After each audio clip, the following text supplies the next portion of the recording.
నిన్ను కంట్రోల్ చేసే వ్యక్తిని పట్టుకోవడం కోసం నువ్వు రిస్క్ చేసావని, కళ్ళు తిరిగి పడిపోయావని తెలిసిందమ్మా. నేను అందుకే వచ్చానమ్మా.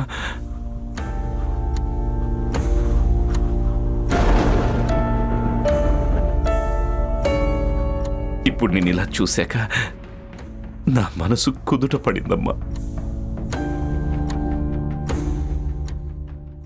మీరెవరు నాతో మాట్లాడకపోయినా పర్వాలేదమ్మా.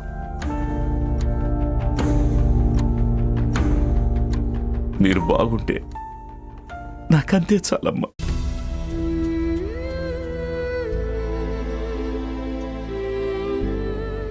అలాగే గతంలో మీ పట్ల నేను చేసిన తప్పుకి నేను మీ అమ్మగారిని క్షమాపణ అడగడానికి వచ్చానమ్మా.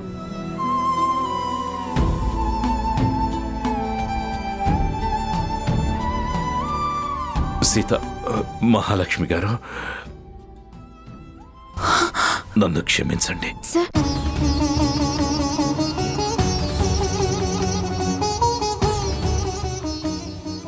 ఆ సుబ్రహ్మణ్యేశ్వర స్వామి మనల్ని ఎందుకు ఇలా పరీక్షిస్తున్నాడో నాకు తెలియట్లేదు.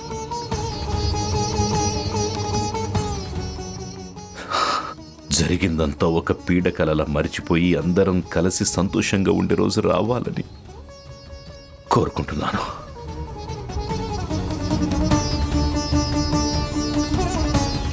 అమ్మా, ఏంటమ్మా ఇది? అంత పెద్దయినా మన ఇంటికొచ్చి క్షమాపణ చెప్తుంటే నువ్వు సైలెంట్గా ఉన్నావేంటమ్మా? అలా దీనంగా క్షమాపణ అడుగుతుంటే నీకేం బాధగా అనిపించట్లేదా? నీ కోపం తగ్గట్లేదా? నీ మనసు కరగట్లేదమ్మా?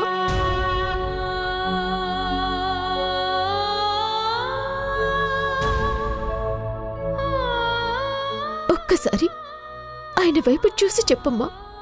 సార్, నువ్వు క్షమించలేవా?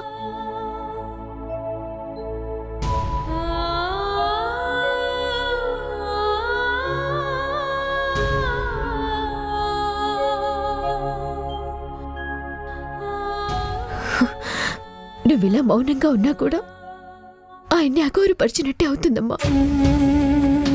ప్లీజ్ మాట్లాడమ్మా.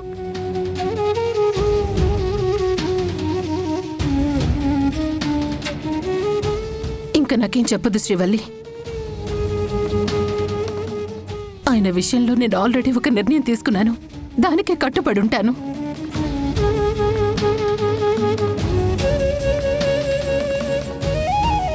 నేను తీసుకున్న ఆ నిర్ణయం నాది కాదు, ఆ భగవంతుడి ఆదేశం. ఆయన కరుణించే వరకు మనమేం చేయలేం. ఎప్పుడు ఎవరిని విడదీయాలో, తిరిగి ఎలా కలపాలో ఆ స్వామికే తెలుసు.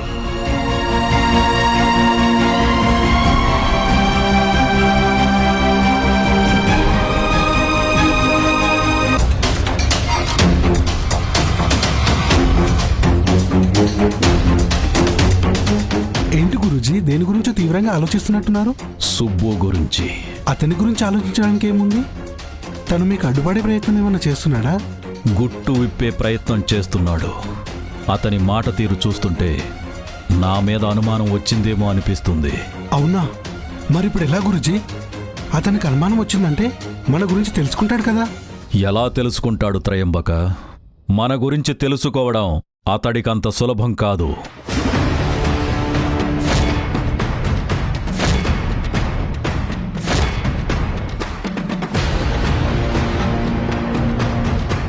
అబ్బాయ్, ఏంటబ్బాయ్ అనాథాశ్రమం తీసుకొచ్చావు?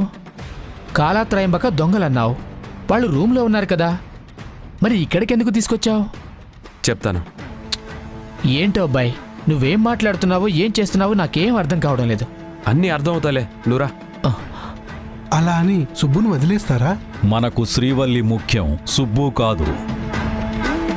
శ్రీవల్లి మెడలో ఆ హారం ఉన్నంత వరకు మనం చెయ్యాల్సిన పనికి ఏ ఆటంకం రాదు. ఈలోపు సుబ్బు శృతి మించితే అప్పుడతని ఈ భూమి మీద లేకుండా చేస్తాను. నమస్తే బాబాయ్. నమస్తే బాబాయ్. బాగున్నారా? బాగున్నాను. మీరెలా ఉన్నారు? మేం బానే ఉన్నాం బాబాయ్. ఏంటి ఇలా వచ్చారు? మీతో ఒక విషయం గురించి మాట్లాడదామని వచ్చాం. అవునా, ఏంటి ఆ విషయం? 4 రోజుల క్రితం మీరు మా రూమ్కి 2 వ్యక్తుల్ని పంపించారు కదా, అదే కాలా త్రయంబక. లే సుబ్బు, ఎవరిని పంపించలేదే. ఎక్కడో పొరపాటు జరిగింది. వాళ్ళెవరో ఏంటో పూర్తిగా తెలుసుకో.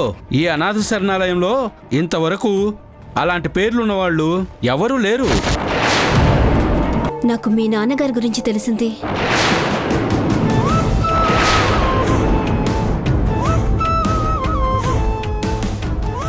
ఏం తెలిసింది? అసలు నీకు ఆయన పేరు కూడా తెలియదు కదా. తెలుసు, మీ నాన్నగారు కోదండరామయ్య గారని నాకు తెలుసు వదినా. ఏమైందన్నా అలా డల్గా ఉన్నారు? పిన్నితో మాట్లాడారా? ఏమంది తను? మనతో కలిసి ఉండడానికి ఒప్పుకున్నారా? నా ఆశలన్నీ నిరాశలుగానే మిగిలిపోయాయి కల్పన. తను నాతో కలిసి బతకడానికి ఒప్పుకోలేదు. హార్తి, నువ్వేం టెన్షన్ పడద్దు. ప్రస్తుతానికి సిచ్యువేషన్ మనకు అనుకూలంగానే ఉంది. ఆండాళ్ళని మనమే లాక్ చేసామన్న విషయం సీతమ్మ నీకు చెప్పలేదు. అదేంటి కేశవ, ఆండాళ్ళు కోమాలోకి వెళ్ళడానికి కారణం కూడా మనమే అని సీతమ్మకి డౌట్ ఉన్నా ఆ విషయాన్ని ఎందుకు మీ నాన్నకు చెప్పలేదు? చెప్పకపోవడం మనకే మంచిది కదా. ఎందుకు చెప్పలేదనేది తర్వాత తెలుసుకుందాం. సరే కేశవ, నేను వచ్చే వరకు అక్కడ జాగ్రత్తగా హ్యాండిల్ చేయి. అలాగే, నువ్వేం వరి అవ్వకు, నేను చూసుకుంటాను. ఆ సీతమ్మ మా గురించి ఏమీ చెప్పలేదంటే దాని వెనక ఏదో బలమైన కారణం ఉంది. దీన్ని అవకాశంగా తీసుకుని ఇప్పుడు నేను సేఫ్ గేమ్ ఆడాలి.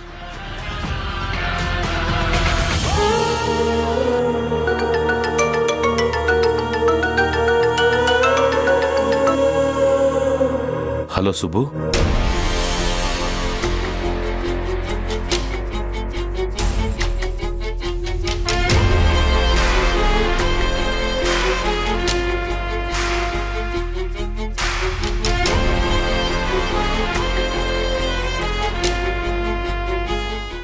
ఏంటి సుబ్బు, కాలా మీద నీకు కూడా డౌట్ వచ్చిందా?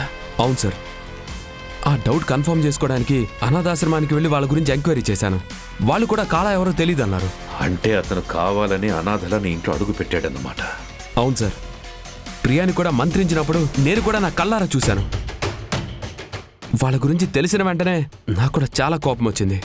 కానీ శ్రీవల్లి గురించి ఆలోచించి నేను ఆవేశపడకుండా ఉన్నాను. వాళ్ళు మనుషుల్ని వశపరుచుకునే శక్తి ఉన్నవాళ్ళు సార్. వాళ్ళ ముందు నా శక్తి పనికిరాదని అర్థమైంది. వాళ్ళని నేను ఒక్కడే ఏం చేయలేను. అసలు ఏం చేయాలో కూడా నాకు తెలియడం లేదు. అందుకే మీ హెల్ప్ కోసం మిమ్మల్ని పిలిచాను. శ్రీవల్లిని ఎలాగైనా కాపాడాలి సార్. శ్రీవల్లి నా కూతురు. అదే, నా కూతురు లాంటి తన ఒంటి మీద ఈగ వాళ్ళన కూడా నేను సహించలేను.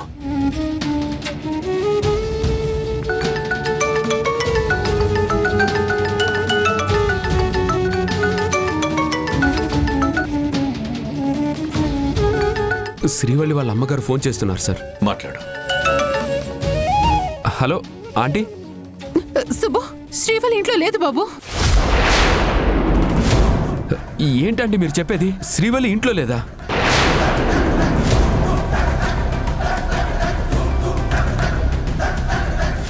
శ్రీవల్లి ఇంట్లో లేకుండా ఎక్కడికి వెళ్ళి ఉంటుంది?